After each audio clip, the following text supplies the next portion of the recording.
All right, let's just dive right in. Today, we are tackling one of the most incredible houseplants you can possibly own, the stunning bird of paradise. If you're looking for a plant that makes a real statement, trust me, this is the one. And hey, you don't have to take my word for it. Plant expert Marina Ramello absolutely nails it when she says its ability to create an instant jungle vibe is unmatched. It's exactly why you see them all over the place, from designer homes to your favorite plant shops.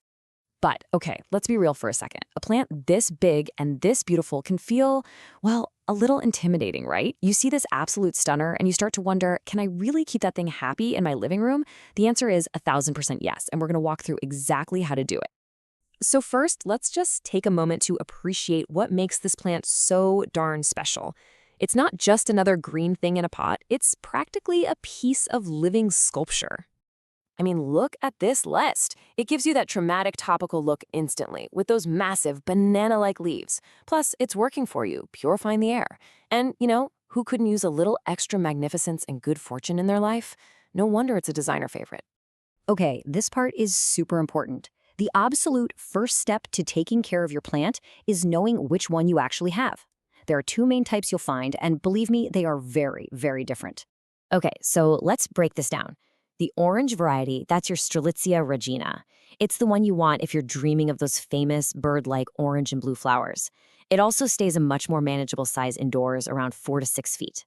Now, the white one, Strelitzia nicolai, is a whole different beast. It's a true giant grown for its spectacular foliage, but, and this is key, it almost never flowers indoors. So the choice is simple. Do you want flowers or do you want pure leafy drama?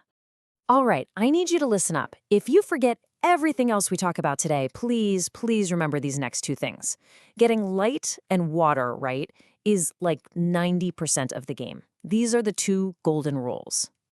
And first up, the single most critical thing for Happy Bird of Paradise is, let me be completely clear about this. This plant worships the sun.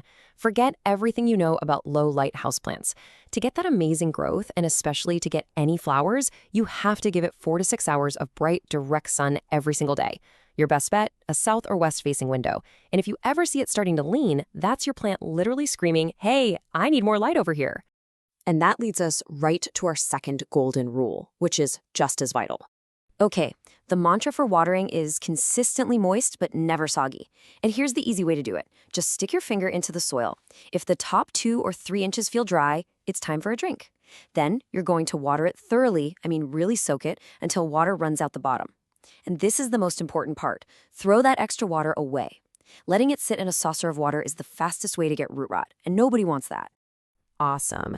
You've totally got the golden rules down. Your plant is officially surviving. But we don't want it to just survive, right? We want it to thrive. So let's level up your care game. Think of this as the perfect recipe for your plant's home. Those big, thick roots need space to breathe.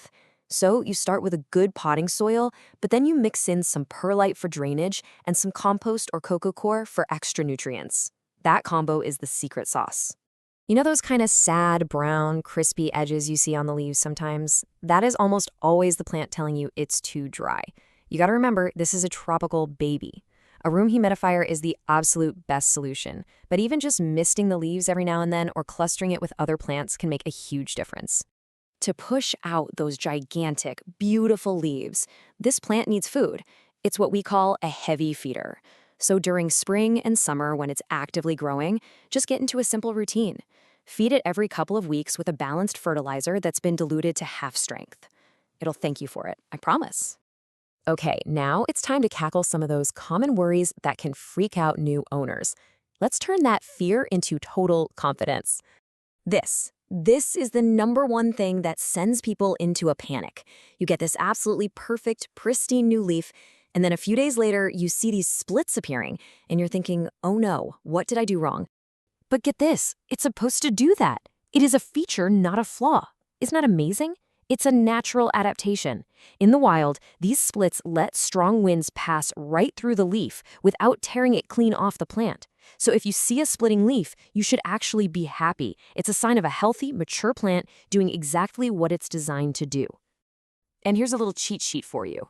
If you see brown, crispy edges, it needs more humidity. If the leaves are turning yellow, you're almost certainly overwatering it. And if the leaves start to curl inward like a taco, your plant is just really thirsty. Easy, right? All right, you've got the essentials, you got the troubleshooting. Let's finish off with a few quick pro tips that will make you look like you've been doing this for years. Those giant leaves are total dust magnets. Once a month, just take a damp cloth and gently wipe them down. It's not just about looks. You're actually cleaning off its pores so it can breathe better and soak up more of that precious sunlight. Remember how we said the plant will lean toward the light? Well, here's the super easy fix. Every time you water it, just give the pot a little quarter turn. This simple habit keeps it growing straight and tall instead of looking all lopsided. Now, this one is going to sound a little strange, but for the bird of paradise, being a little pot-bound, meaning its roots are snug in the pot, is actually a good thing. That little bit of stress can encourage it to bloom. Now, you'll still want to repot it every year or two into a slightly bigger pot, but don't rush to give it a huge new home.